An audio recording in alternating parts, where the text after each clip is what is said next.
Assalamualaikum warahmatullahi wabarakatuh. Selamat siang, salam sejahtera bagi kita semua. Izin perkenalkan diri, nama Sulaiman NIM 230201020016, Prodi Manajemen PJJ S1, kelas MJ 601, mata kuliah Studi Kelayakan Bisnis, dosen Joko Suwaryanto, S titik E,M.M.CPOD.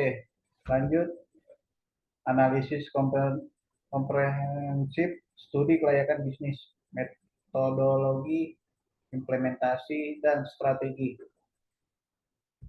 Lanjut, studi kelayakan bisnis.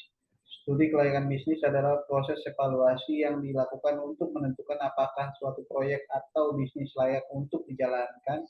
Studi ini mencakup analisis berbagai aspek seperti pasar, teknis, finansial, hukum, dan manajemen.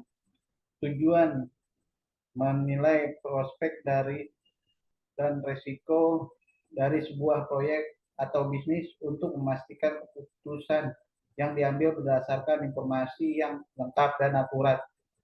Lanjut, struktur dan kerangka kerja. Struktur studi kelayakan bisnis mencakup pengantar, analisis pasar, evaluasi permintaan, penawaran, segmen target, dan kompetitor.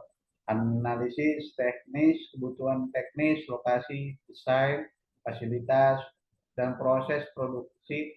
Analisis keuangan, proyeksi pendapatan, estimasi biaya, dan profitabilitas. Analisis hukum dan regulasi, persyaratan hukum, regulasi industri, dan risiko hukum. Analisis SDM, kebutuhan tenaga kerja, keterampilan yang diperlukan, dan struktur organisasi, serta analisis risiko, identifikasi, mitigasi risiko, dan analisis sensitivitas. Kerangka kerjanya meliputi identifikasi tujuan, pengumpulan data, analisis data, evaluasi, dan rekomendasi, serta pengambilan keputusan. Lanjut, metode analisis. Pendekatan kualitatif bertujuan untuk memahami aspek non-numerik melalui wawancara mendalam, diskusi kelompok terfokus, dan observasi langsung, sedangkan pendekatan kuantitatif fokus pada pengukuran dan analisis data numerik menggunakan survei, analisis statistik, dan eksperimen.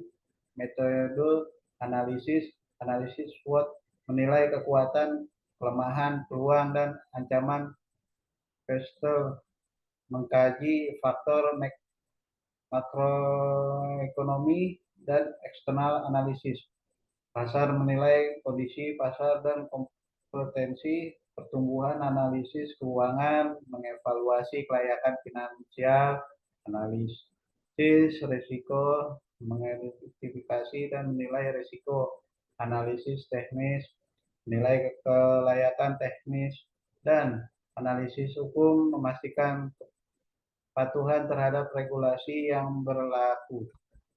Lanjut, tahap dalam studi kelayakan, identifikasi ide bisnis, mendefinisikan dan menetapkan ide bisnis serta tujuan dan nilai tambahan. Penelitian pasar, menganalisis kondisi pasar, permintaan, segmentasi pelanggan, dan kompetitor. Analisis teknikal dan operasional, menilai infrastruktur, teknologi, dan proses operasional yang diperlukan. Analisis keuangan, menghitung biaya, proyeksi pendapatan, laba, rugi, dan arus kas. Analisis hukum dan peraturan, memastikan kepatuhan terhadap hukum dan regulasi. Analisis risiko, mengidentifikasi risiko dan merancang strategi mitigasi risiko. Lanjut, implementasi, persiapan dan perencanaan proyek, menyusun rencana awal dan menentukan langkah-langkah yang diperlukan untuk memulai proyek. Penyusunan tim dan tugas, membentuk tim proyek dan menetapkan tanggung jawab masing-masing anggota. Pengembangan rencana bisnis, membuat rencana bisnis yang mencakup strategi, tujuan, dan rencana operasional. Strategi pelaksanaan, mengembangkan dan menerapkan strategi untuk melaksanakan rencana bisnis. Monitoring dan evaluasi proyek, memantau kemajuan proyek secara berkala dan mengevaluasi hasil untuk memastikan keberhasilan dan efektivitas. Lanjut, strategi bisnis. Pengembangan strategi pemasaran, merancang dan menerapkan rencana untuk mempromosikan dan menjual produk atau layanan. Strategi operasional dan manajemen, menentukan cara pengelolaan dan menjalankan operasi bisnis secara efisien. Strategi keuangan dan pendanaan, merencanakan dan pengelolaan aspek keuangan termasuk pendanaan dan pengelolaan anggaran. Manajemen risiko dan kontingensi, mengidentifikasi risiko potensial dan menyiapkan rencana kontingensi untuk mengatasi kemungkinan masalah.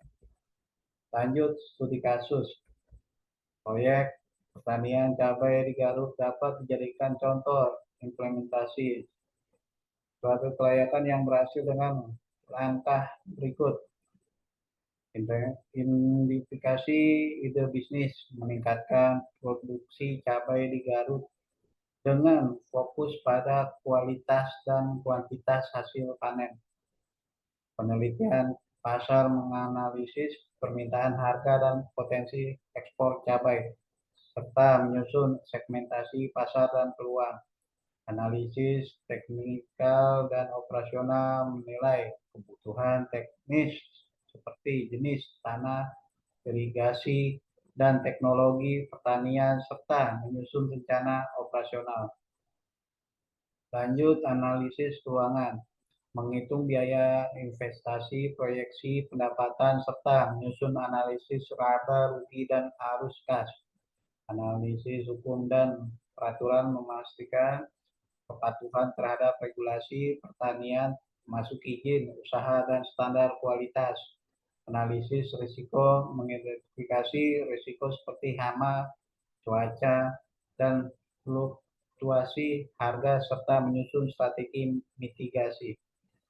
Implementasi dan evaluasi, melaksanakan rencana bisnis, memantau kemajuan dan melakukan evaluasi berkala. Lanjut, keberhasilan atau peningkatan produksi hasil panen cabai, peningkatan secara signifikan dengan kualitas yang lebih baik dibandingkan metode sebelumnya.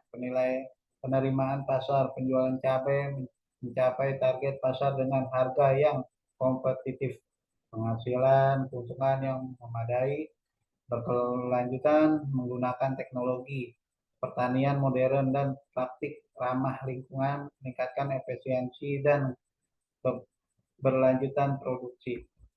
Lanjut, pembelajaran yang penting, riset pasar, pemahaman, pendalaman tentang kebutuhan pasar, membuat dalam penentuan strategi penjualan dan pengembangan produk. Manajemen risiko, menyusun rencana mitigasi risiko yang efektif, sangat penting untuk menghadapi tantangan yang mungkin timbul. Penerapan teknologi pertanian yang tepat dapat meningkatkan hasil panen dan efisiensi operasional. Kesimpulannya, studi kelayakan bisnis adalah kunci untuk kesuksesan proyek seperti pada pertanian cabai di Garut, yang melibatkan identifikasi ide bisnis, penelitian pasar, analisis teknikal, keuangan, hukum, risiko, serta implementasi dan evaluasi yang bersama-sama memastikan hasil yang memuaskan dan berkelanjutan. Terima kasih yang saya sampaikan.